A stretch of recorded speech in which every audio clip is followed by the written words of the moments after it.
안녕하세요. 여수일본입니다. 2023년 11월 22일 수요일입니다. 엔비디아가 미친 실적을 냈습니다. 하지만 주가는 하락하였고요. TQQ는 이제 조정의 시작일지 함께 나눠보겠습니다. TQQ 43불 89센트, XXL 22불 84센트에 마감하였습니다. 어제 엔비디아의 매출은 18빌리언 그리고 16빌리언에 비해서 18빌리언을 찍었고요. 주당 순이익도 지금 3.37이었는데 4.02까지 찍으면 상당히 좋은 모습을 보여줬습니다. 근데 주식은 왜 빠지냐면 중국의 수출이 앞으로 문제가 될 거라는 게 가장 큰 이슈입니다. 앞으로 미국에서 중국으로 반도체 수출은 어렵다. 하지만 엔비디아는 중국은 아니어도 다른 곳은 줄 서 있다라고 얘기 중입니다. 근데 장기적으로 보면 중국이 차지하는 비중이 상당히 크기 때문에 문제가 될 수 있다는 겁니다. 어제 10년물 팁스 국채 입찰은 상당히 좋지 않았습니다. 이렇게 계속 상승을 하고 있는 상황입니다. 하지만 국채 입찰보다는 팁스의 자체가 문제라 이렇게 생각을 하는 것 때문인지 장기물의 금리는 그다지 큰 변동은 없었습니다. 그래서 10년물을 보시면 지금 4.404까지 빠지면서 장기물의 금리도 안정을 유지하고 있습니다. 주가의 가장 큰 걸림돌인 금리가 이렇게 내려가고 엔비디아 실적도 좋았으니 이제는 앞으로 좀 큰 악재는 없다라고 보입니다. 조정은 있을 수 있겠지만 크게 문제될 건 없어 보이고요. 이제는 급하게 오른 주식이 잠깐 좀 쉬어갔다는 명분을 제공했다 이렇게 보여집니다. 어저께는 엔비디아의 영향으로 전체적으로 반도체 섹터는 좋지 않았고요.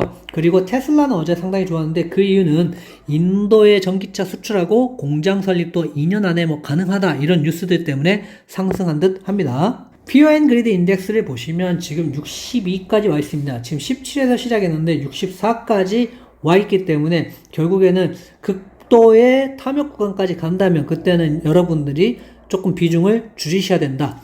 지금부터 비중을 줄이시는 분도 있고 아닌 분도 있겠지만 역시 극도의 탐욕 구간까지 온다면 여러분들이 비중을 축소하는 것은 맞다라고 보입니다. 풋콜 레시오도 이렇게 쭉 떨어지다가 어제 때 상승을 좀 해줬습니다. 그래서 이렇게 계속 상승을 한다면 결국에는 주식은 하락할 수밖에 없고요. 만약에 여기까지 온다면 여러분들이 그때는 비중을 줄이는 게 맞지 않을까 생각합니다. 엔비디아는 어제 보시면 0.92% 하락을 했고 폐장 후에 다시 1.74% 거기까지 하락을 하였습니다. 물론 이제 번장이 시작하면 어떻게 또 변할지 모르겠지만 엔비디아 하락 아직은 아닌 것 같고요. 좋은 뉴스가 나오면 다시 반등할 가능성이 높다라고 보여집니다. S&P 500은 이렇게 갭 상승을 한 후에 지금 첫 번째 파동을 하고 두 번째 파동을 할지 아니면 살짝 조정 주고 바로 상승할지는 아무도 알 수는 없습니다. 하지만 조정 시에는 4,400까지 갈 수 있고요. 만약에 상승한다면 4,600까지 여러분들이 상승할 수 있다. 이렇게 좀 보시면서 지켜보시는 것도 좋아 보입니다. 나스닥은 RSI가 지금 계속 이렇게 높아지고 있는 상황입니다. 그래서 이렇게 살짝 내려왔지만 다시 상승하고 여기를 계속 고점을 오래 유지해 준다면 상승 추세를 이어갈 수가 있습니다. 물론 약간의 조정이 있어서 떨어질 수도 있겠지만 조정한다면 13,700까지 그리고 상승한다면 14,600까지 일단은 갈 수 있을 것으로 보여집니다. QQQ를 보시면 지금 QQQ도 68까지 와 있는 상황입니다. 그래서 RSI가 68까지 와 있고 1차 350불에 진입했기 때문에 지금은 이제 409불 때까지 전고점을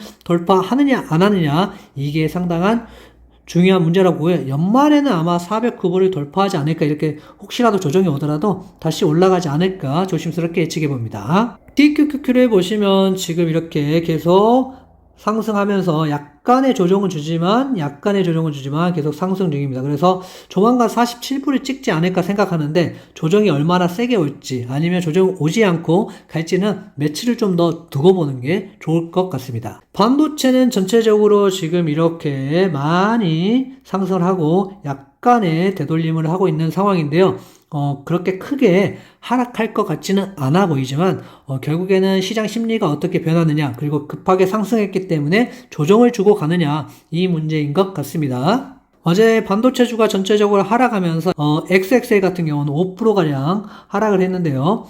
결국에는 이렇게 5%를 하락하였어도 이렇게 살짝 내려와서 다시 반등할 가능성도 어느 정도 열려 있기 때문에 지금은 여러분들이 이렇게 상승 시에는 결국에는 약간의 습관적 익절을 하시는 게 좋습니다. 그래서 5%, 내가 XXL의 5% 또는 10%를 상승 때 이렇게 매도를 하시고 또 이렇게 조정이 온다면 그때 가서 또 모아가시는 것도 좋은 전략으로 보입니다. 애플을 보시면 지금 이렇게 쭉 RSI도 상승하고 주가들이 계속 상승을 하고 있습니다. 하지만 이제 기울기가 약간 줄어드는 모습을 보여주고 있기 때문에 약간의 조정을 줄 가능성도 있습니다. 하지만 역사적 고점 198불은 깰 듯하니 여러분들이 조정 시에 여러분들이 매수를 하시는 게 좋지 않을까 생각합니다. 애플의 1.5배 AAPU도 마찬가지로 이런 좋은 저점에 매수를 했기 때문에 지금은 상승을 즐기시고 쭉 이렇게 조정 주고 올라간다 할지라도 이렇게 조정 시에 매수하는 건 괜찮지만 지금 풀 매도하기에는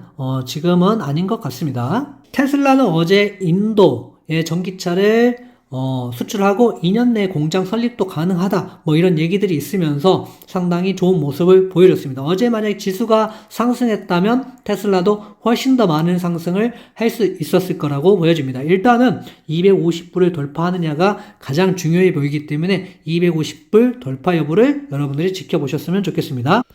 TSLL 역시 테슬라의 1.5배이기 때문에 올라갈 때 화끈화끈하게 올라갑니다. 그래서 결국에는 15불을 돌파하고 만약 이 채널 상단으로 간다면 더욱더 상승할 여력이 있다. 그리고 전체 지수가 좀 밀어주고 테슬라까지 좋은 이슈들이 있다면 이 15불은 돌파하고 그 전에 고점인 21불까지는 도착할 수 있다라고 보여집니다. 은행주들이 약간 조정을 받고 있습니다. 좋은 호재가 있을 수 있지만 은행주들은 기술주하고 조금 다르기 때문에 장기 보유는 힘들 수 있습니다. 특히나 이렇게 3배 레버리지를 가지고 있는 BNK의 경우에는 더욱더 그렇습니다. 그래서 지금 이렇게 상승을 쭉 하고 약간의 조정을 하고 있는데요. 결국 17불을 돌파하느냐가 상당히 중요해 보이고 여러분들이 좋은 지점에 매수했다면 BNK는 습관적 익절을 조금씩 계속 분할 매도를 해가는 게 좋지 않을까 생각을 하고 있습니다. 결론을 말씀드리자면 엔비디아 실적 발표 아직은 조정이라고 보기는 어렵습니다. 분할 매수는 조정 시에 계획대로 하시는 게 좋고요. 특별한 악재는 없으니까 연말까지 산타 랠리는 가능하다고 보입니다. 구독, 좋아요 부탁드립니다.